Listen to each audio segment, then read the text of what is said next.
friends, and welcome back to my crafty space. In today's video, I am going to be putting together 2 of my stories using the Strong Story Kit from Ali Edwards. The first one I'm going to be working on is going to be sized at 6 inches wide by 12 inches tall and will live inside of my 12 by 12 story album. My plan is to create an interactive flip element, which means that it will be outside of the page protector, and I'll show you how I'm going to go ahead and put that in my album so that it can actually live outside the page protector while still being inside of the rings. So that is my first story for today.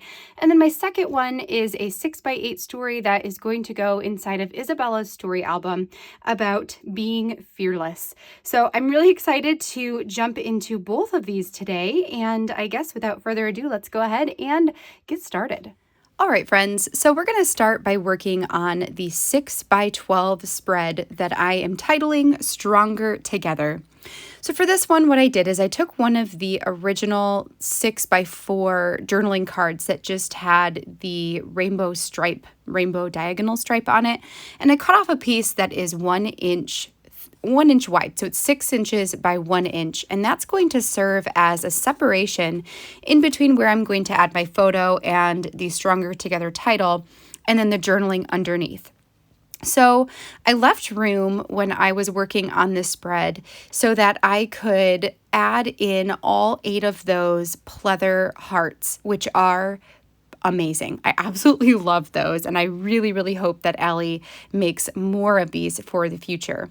So then I went in rainbow order for the hearts down the side, so going from the red to the pinkish, orangish color, orange, yellow, green, the bright blue, the dark blue, and then the cream color at the bottom. And I think that that just looks really nice, especially when paired with the rainbow diagonal stripe piece of the card there at the top. So for my journaling, I sat down and I just kind of journaled why I feel like my family, my parents and my siblings and I are stronger when we are together. So I just did a bit of journaling about things that we've been through, ways that we've become resilient, ways that we rely on each other and lean on each other and have each other's back. So just different things like that. And then once I had my block of journaling, I divided it into 8 sections.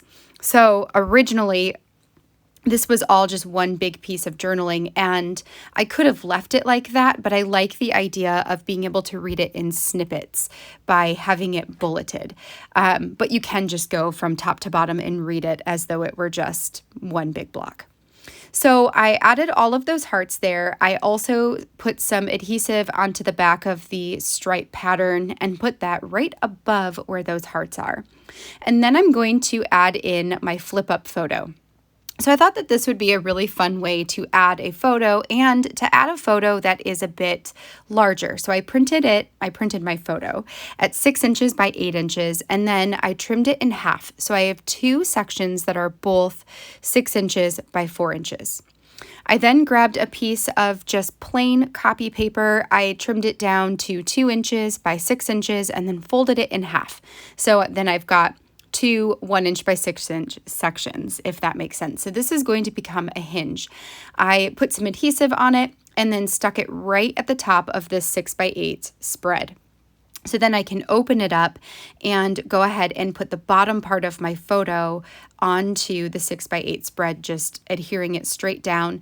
And it goes slightly on top of the stripe piece, which I think is really nice. So I don't have to worry about getting that little piece right there exactly measured right. It just goes a little bit under. I'm totally cool with that. In order to create the flip up, I then added adhesive to the top part of the hinge. I put the top part of the photo face down on the one below it. That way, I know that it will fold flat. When I open it, there is just a tiny little bit of white in between the 2 sections. That doesn't bother me, especially since the portion where it's cut off is at our legs. I did consider taking it off and repositioning it just a little bit closer, but when I did that, I ripped the actual hinge. So there's a portion of the hinge that is ripped, and I'm trying to decide how much that bothers me. It bothers me enough that I just grab another piece and I'm going to stick it on the corner there And then I'm just going to fold it over to the back of the spread and stick it down on the back. Eventually, I'll have some other spread that will be on the back side of this, and I'll adhere them back to back. So I won't have to worry about any of that coming undone. But I did think that if I would have left it, it would have just not held up over time, I believe. So, it sticks, it stays. That's what we're going with. Once I have the hinge fixed there, I'm going to add my Stronger Together card on top. So when the photo is closed, you can see the Stronger Together title. And then when you open it up, you have the picture underneath. And then I also put the chipboard piece that says, life is tough, but so are you, which I thought was really appropriate for this story that I'm telling. The last couple things that I want to do here, one is I got out one of my Avery adhesive tabs. I have two of them, or two sizes. One is a little bit smaller than the other.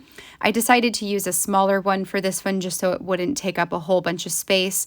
And then I grabbed one of the little paper inserts, and I'm just going to stick some of these tiny phrase stickers from the Strong Kit onto the paper, and then we'll stick that inside of the Avery tab, position it, and stick that down. Then the last thing I'll do is bring over my black ink, which the ink that I use most of the time is my scrapbook.com premium black dye ink. It's definitely my favorite of my blacks. And I'm just going to use my roller date stamp to go ahead and stamp the date at the bottom of this spread. Once I have that done, we just need to figure out how this is going to go inside of my 12 by 12 album. So when I'm working in my 12 by 12 story album, which essentially is the same thing as my 6 by 8 story albums, if you've seen those, it's just random stories and all different kinds of configurations, all different kinds of layouts, different sizes, it just goes in there. And some of the pages are outside of page protectors. So to create my own piece that allows them to go onto the rings, what I have is I have a pack of clear plastic 12 by 12 sheets that I had purchased from Michaels. And so I use those and I trim them down to about 1.5 inches wide by 12 inches tall.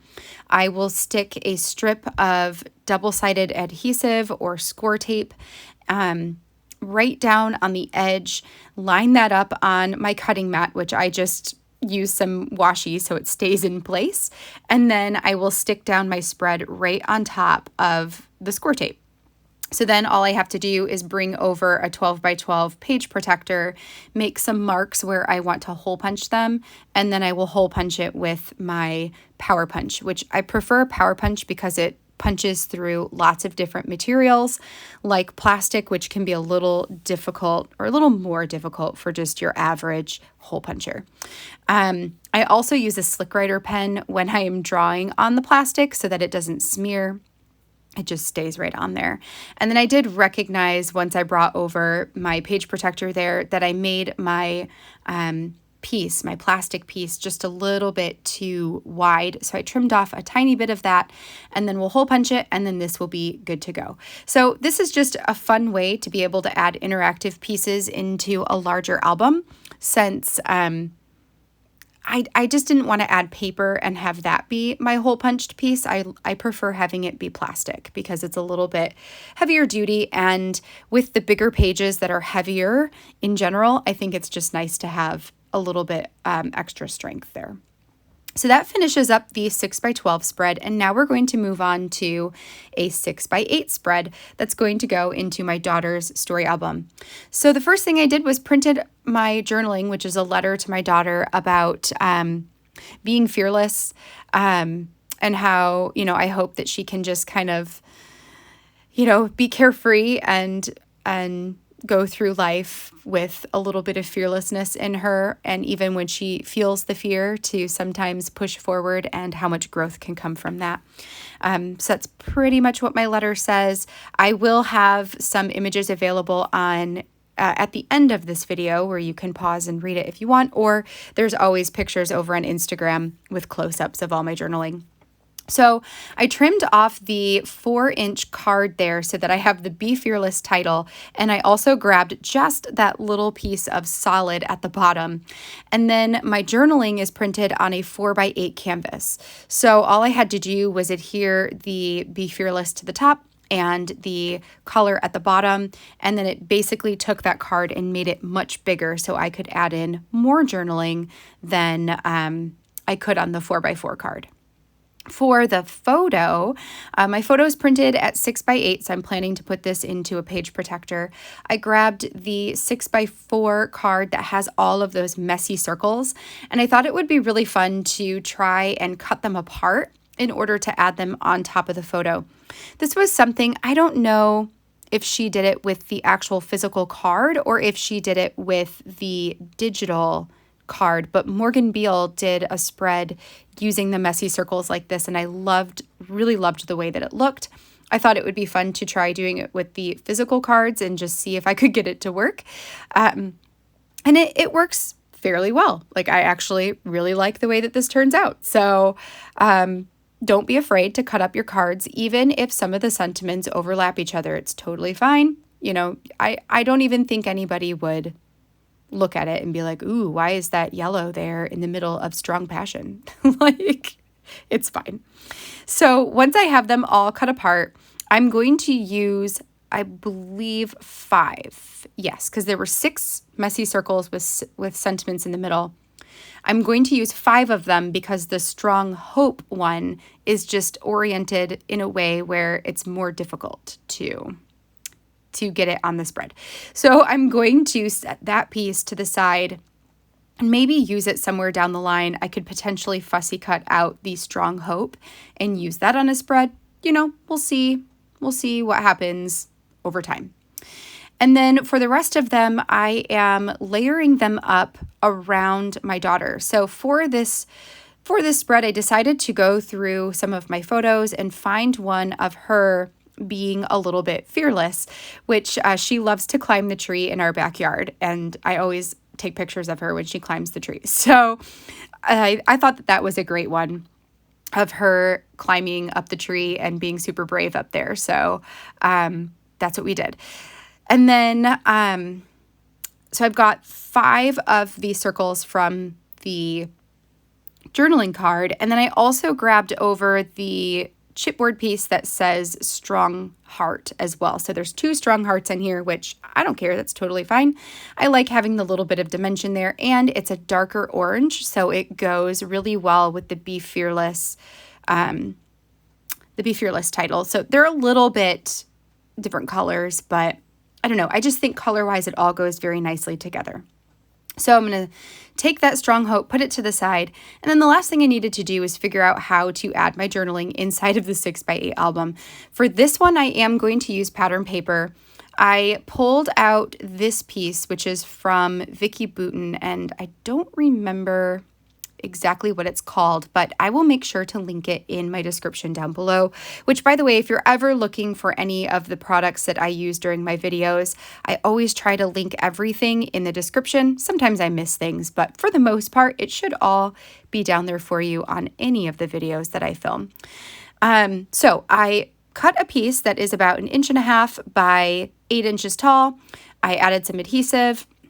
We're sticking down the journaling there. I did go ahead and hole punch it as well so that it can go straight into the album. And then we're just going to date stamp the bottom, which it messes up a little bit. So I just grab a pen in order to fill in the numbers that didn't turn out so great when I tried to stamp it on there. And then we'll call both of these spreads done. All right, friends, that finishes both of my spreads for today. So love the way that both of these strong stories turned out. We've got the 6x12 with the flip up photo underneath. I think that that's just so awesome. I really love the look and the story of this particular spread. And then on the right side here, I've got this 2-page spread, or it's 1.5-ish, that'll go into Izzy's album all about being fearless and how I hope that she's always as fearless as she is right now.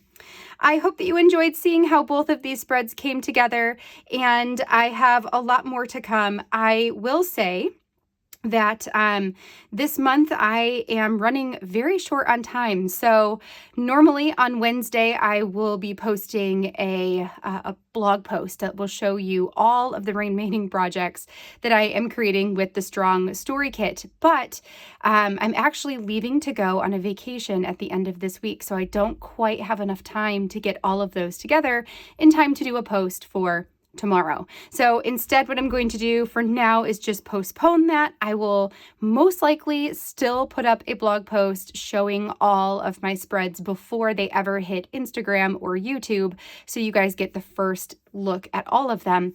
It's just going to be either next week or the week after. So I just wanted to give you guys a heads up on that. So you've got the planning process from yesterday, these 2 spreads from today, and then in a couple weeks, you'll see all the rest of them and how those ones came together. All right, friends.